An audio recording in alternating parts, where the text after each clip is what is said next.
Jadi kalau misalnya biayanya cukup mahal, di atas puluhan juta, sampai dengan 85 juga ada ya biaya sekali perawatan tuh.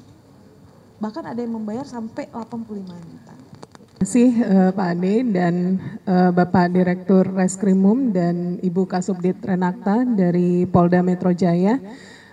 Perkenalkan sebelumnya saya Atwir Lani Ritonga, biasa saya dipanggil Lani Ritonga, selaku PLT Asisten Deputi Pelayanan Anak yang memerlukan perlindungan khusus Kementerian Pemberdayaan Perempuan dan Perlindungan Anak. Baik, Assalamualaikum warahmatullahi wabarakatuh. Selamat sore teman-teman semuanya. Yang tentunya dalam rilis pada sore hari ini yang dilakukan oleh Polda Metro Jaya, kami dari Kementerian Pemberdayaan Perempuan dan Perlindungan Anak sangat menyayangkan terjadinya kasus tindak pidana perdagangan orang di mana menimpa para korban, salah satu diantaranya adalah anak begitu ya.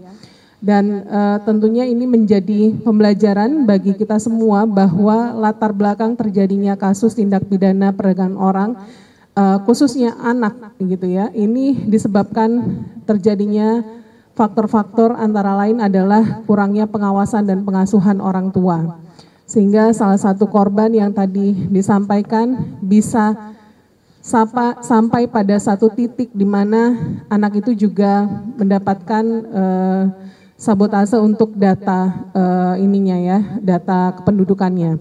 Sehingga hal ini juga menjadi kewaspadaan bagi kita semua, lingkungan dan masyarakat, para orang tua, di mana mungkin faktornya salah satu lagi adalah anak ini masih berada pada usia remaja. Tentunya di mana usia ini usia yang sangat krusial, yang dalam kondisi yang belum stabil, emosi yang masih kadang berubah-ubah, sehingga dan faktor ekonomi juga menjadi salah satu penyebab dari berbagai macam kasus tindak pidana perdagangan orang yang sudah kami tangani. Dan ini tentunya harus ada penguatan bagi anak ketika sudah menjadi korban, terutama untuk mendapatkan pendampingan yang komprehensif, mulai dari asesmen psikologis, kemudian fasilitasi untuk pemulihan kesehatan, serta pendampingan dari proses hukum. Karena tentu saja perlakuan terhadap anak yang mengalami atau menjadi korban tindak pidana perdagangan orang berbeda dengan usia dewasa. Dan yang paling penting adalah ketika anak menjadi korban tindak pidana perdagangan orang ini berbeda dengan anak korban kekerasan lainnya. Bisa saja kemungkinan untuk kembali lagi pada lingkungan ini sangat besar sekali. Sehingga rehabilitasi dan reintegrasi ketika dia kembali ke lingkungan sosial itu harus betul-betul dapat dipastikan. Kami tentunya Kementerian PPPA sebagai anggota dari gugus tugas tindak pidana perdagangan orang yang mendorong upaya pencegahan dan penanganan, tentunya berkoordinasi dengan 26 kementerian lembaga lain, sangat concern untuk kasus-kasus tindak pidana perdagangan orang.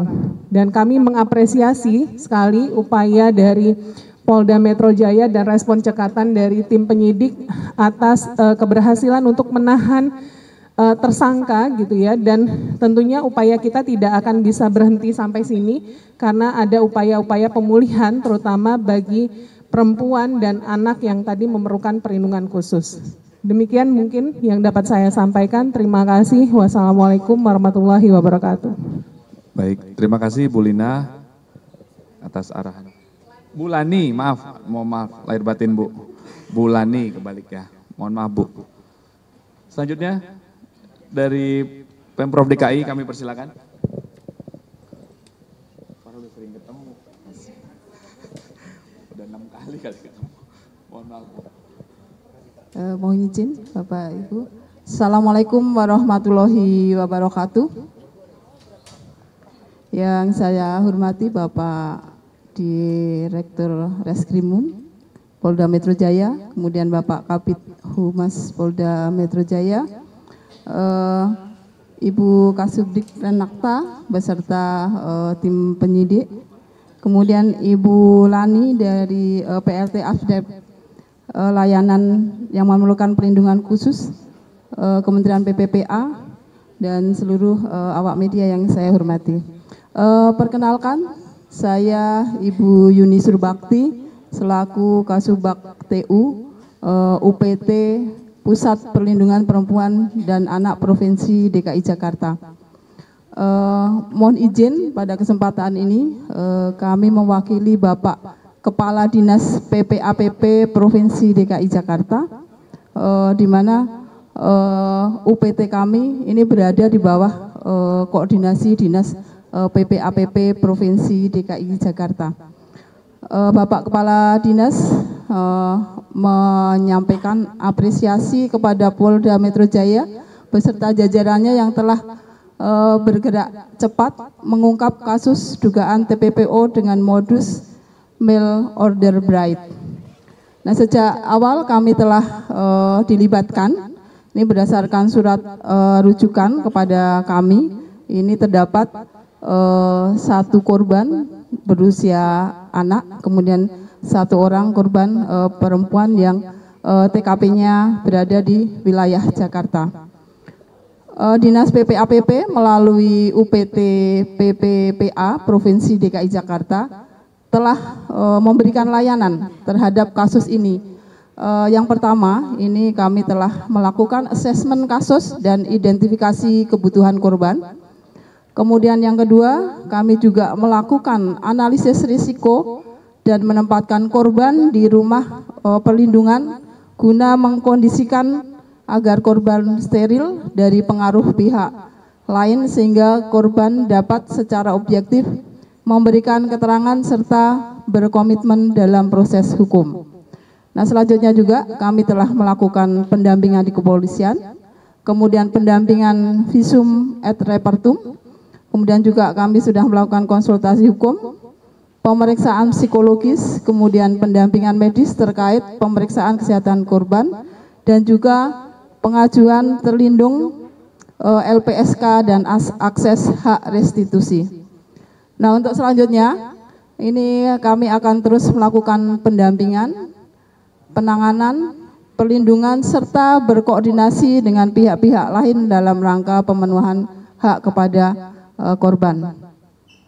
Adapun rencana tindak lanjut yang akan dilakukan oleh Dinas PPAPP melalui UPT Pusat Perlindungan Perempuan dan Anak DKI Jakarta meliputi pendampingan proses hukum lanjutan terhadap korban sesuai dengan prosedur hukum, kemudian pemeriksaan psikologis lanjutan, kemudian juga koordinasi dan fasilitasi pemenuhan hak pendidikan, kesehatan, psikososial, dan atau mengakseskan program penguatan resiliensi bagi korban sebagai support dalam persoalan yang dialami oleh korban.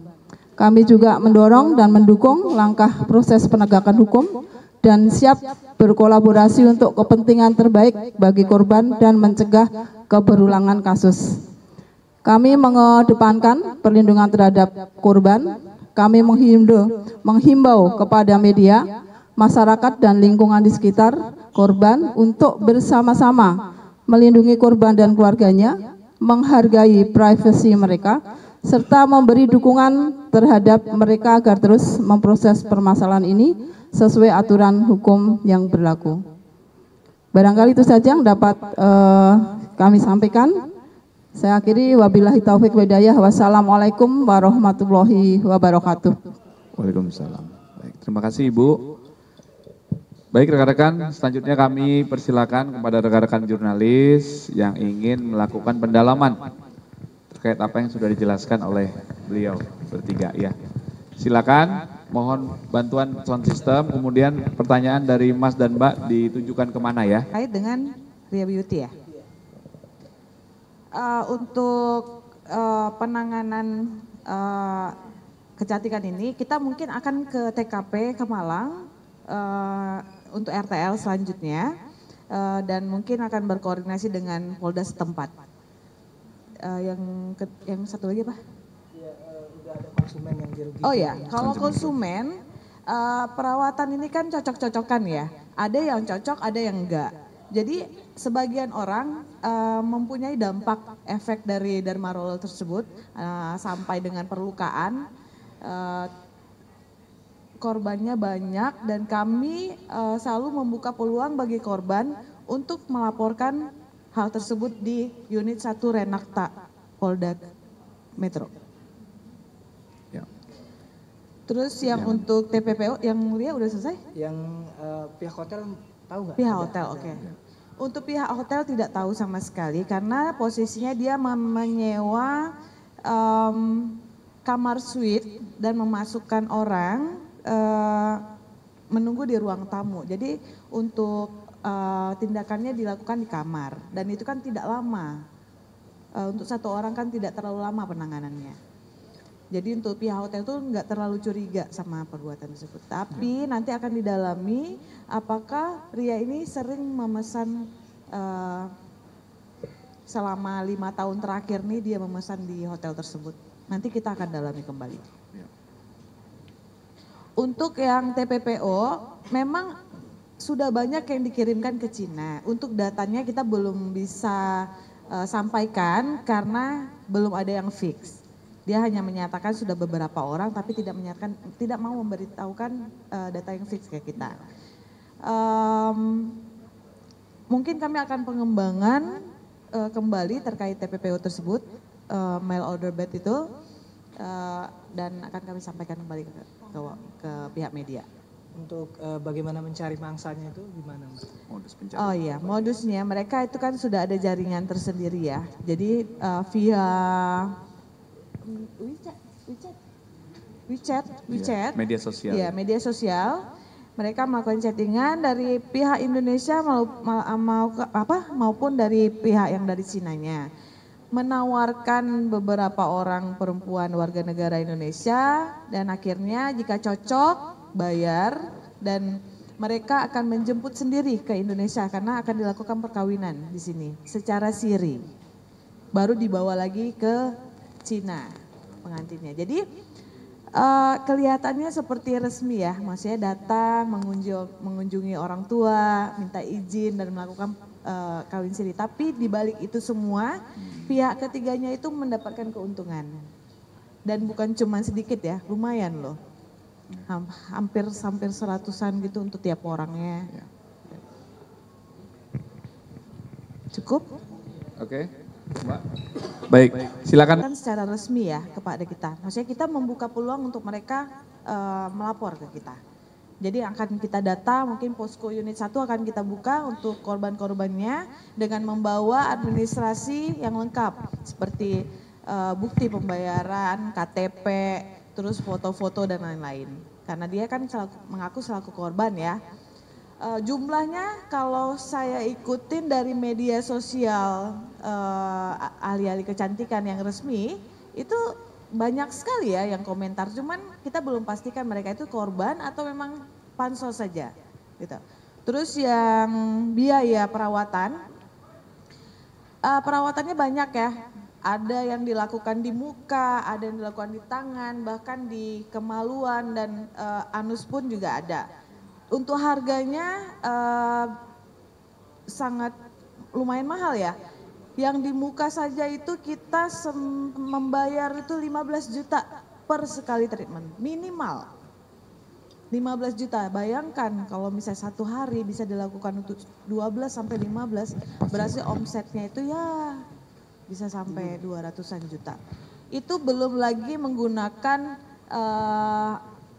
produk-produk yang mungkin mengandung gold, emas. Untuk kecantikan kan ada yang mengandung emas, apa yang lain gitu. Jadi kalau misalnya biaya-biayanya cukup mahal, di atas puluhan juta sampai dengan 85 juga ada ya biaya sekali perawatan tuh. Bahkan ada yang membayar sampai 85 juta.